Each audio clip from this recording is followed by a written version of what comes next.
Assalamualaikum warahmatullahi wabarakatuh.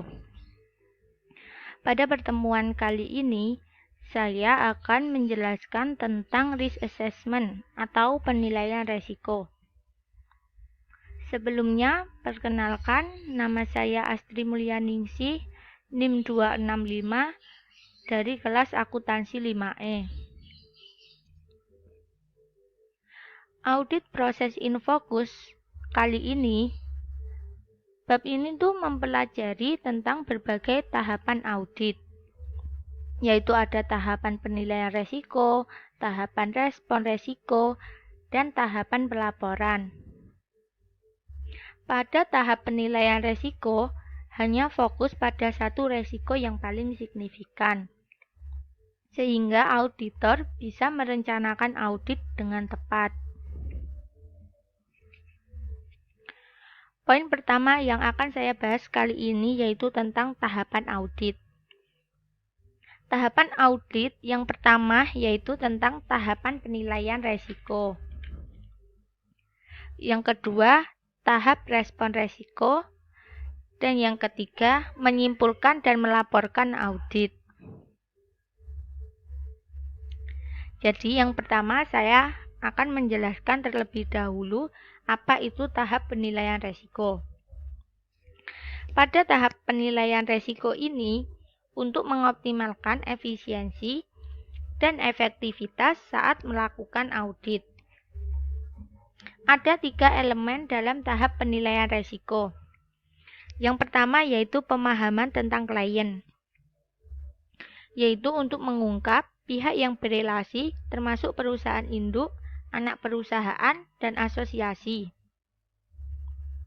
Yang kedua, mengidentifikasi faktor-faktor yang berdampak pada resiko salah saji material dalam laporan keuangan. Maksudnya, dalam resiko ini, auditor mengevaluasi tentang laporan keuangan yang mengandung kesalahan yang signifikan.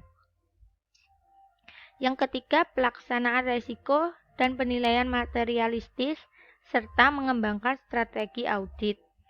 Jadi, pada tahap awal di audit, yaitu menentukan materialistis perencanaan. Selanjutnya, saya akan menjelaskan tentang tahap respon resiko.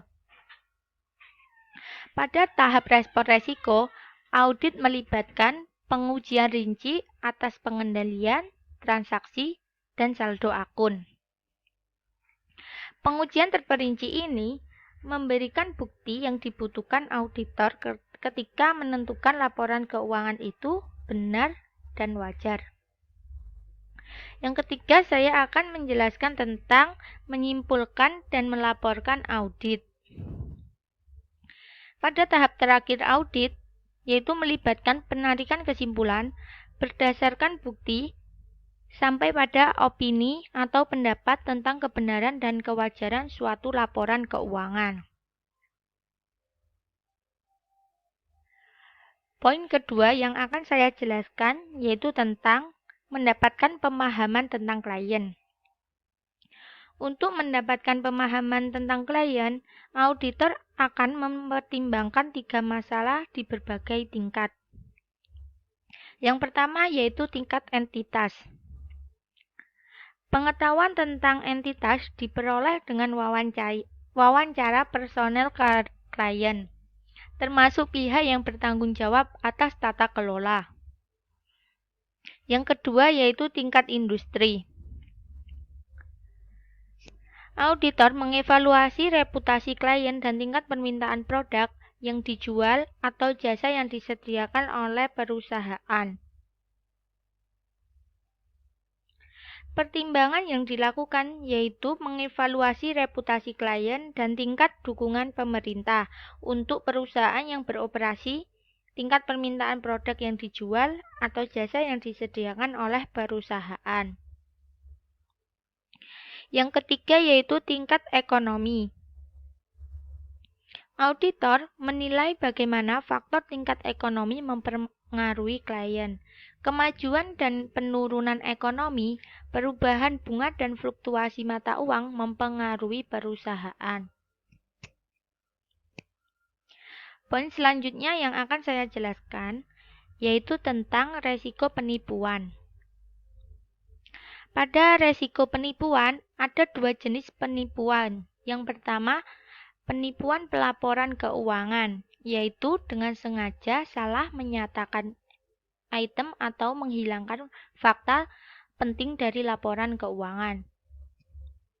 Yang kedua yaitu penyalahgunaan aset, biasanya melibatkan penipuan atau beberapa bentuk pencurian, seperti penggunaan kartu kredit perusahaan untuk kepentingan pribadi.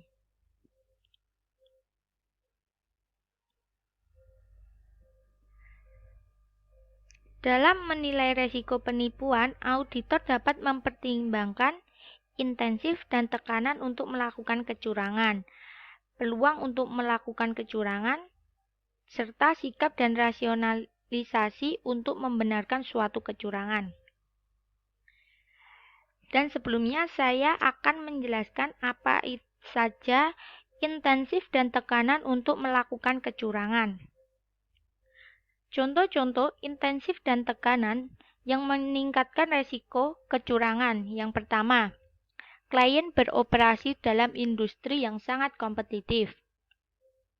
2. Penurunan permintaan yang signifikan untuk produk atau layanan klien.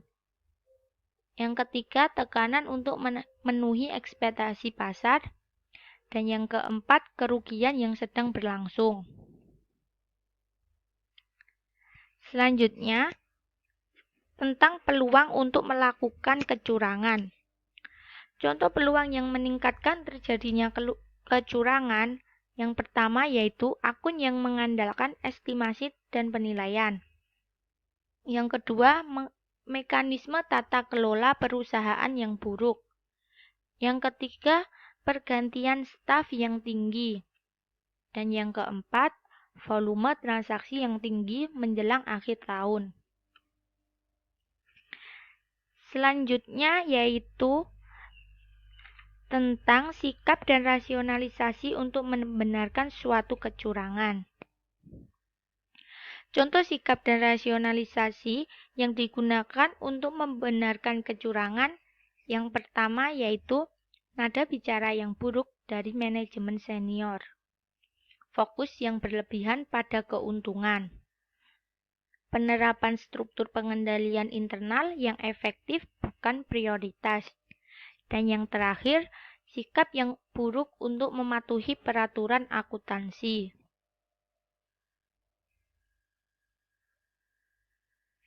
Selanjutnya, saya akan menjelaskan tentang kelangsungan usaha.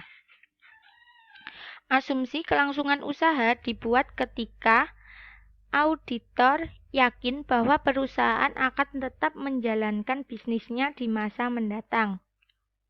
Dan tugas auditor yaitu bertanggung jawab untuk mendapatkan bukti yang cukup dan tepat untuk menilai validitas asumsi kelangsungan usaha yang dibuat oleh manajemen klien mereka.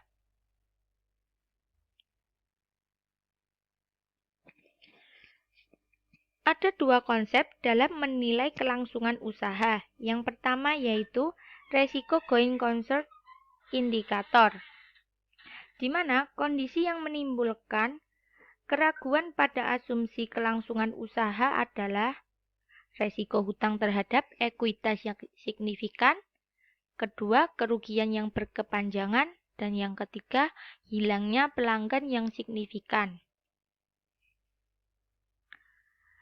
Dan jika selanjutnya prosedur yang dilakukan jika seorang auditor itu ragu akan asumsi kelangsungan usaha. Yang pertama yaitu penilaian arus kas. Yang kedua penilaian item pendapatan dan beban. Dan penilaian laporan keuangan intern. Dan yang keempat review kontrak hutang, review dewan dan pertemuan lainnya, dan diskusi dengan manajemen klien dan pengacara, serta identifikasi dan penilaian faktor-faktor yang meringankan.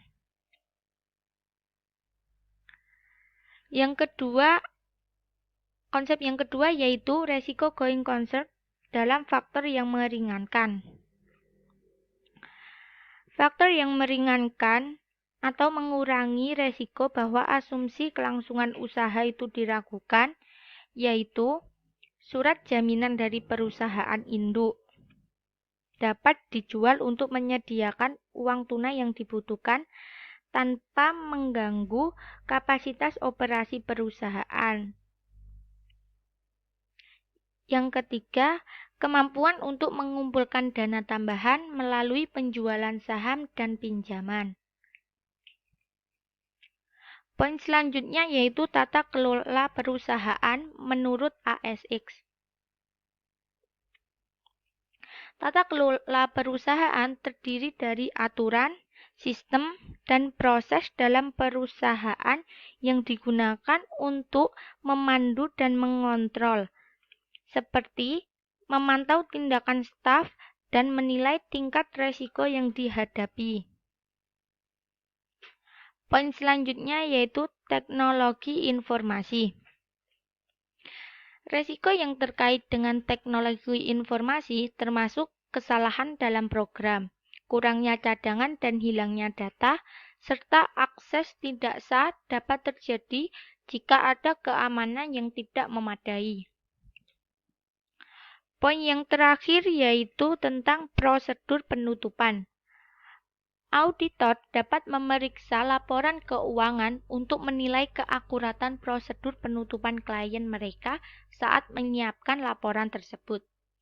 Ketika prosedur penutupan tidak memadai dan transaksi tidak selalu dicatat dalam periode pelaporan yang sesuai, auditor akan melakukan pengujian terperinci sekitar akhir tahun.